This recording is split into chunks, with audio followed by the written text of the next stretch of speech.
చూడండి ఎంతో చక్కగా బాబావారిని ముస్తాబు చేశారు. ఎంతో అందంగా మంచిగా బాబావారి దర్శనం మనందరికీ కలుగుతూ ఉన్నందుకు ఏకాదశి రోజు ఇంత దగ్గరగా మనకు బాబావారి అవకాశం ఇవ్వడం అనేది మనలో ఒకరిగా మనసులతో మనం బాబావారి దగ్గర ఇంత చక్కగా చేసుకోవడం అనేది మన పూర్వజన్మ అదృష్టం అండి. నిజంగా బాబావారు మనకు ఎంతో ఎప్పుడు కూడా బిడ్డలు తనకు దగ్గర ఉండాలి అని చెప్పి బాబావారు కోరుకుంటూ ఉంటారు. మనం ఎప్పుడు మనం విలువైన సమయాన్ని బాబావారి దగ్గర గడిపినదే మనకి సార్థకం అవుతుంది.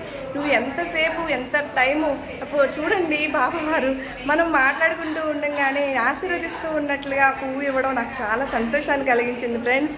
ఎంతో ఆనందం. ఈరోజు మనకు మంచిగా ఈరోజు ఈ వీడియో ప్రతి ఒక్కళ్ళు బాబావారి దగ్గరికి రాలేకపోయినా కూడా చక్కగా బాబావారి దర్శనం చేసుకున్నా కూడా అటువంటి ప్రతిఫలం జరుగుతుందండి. నేనందరూ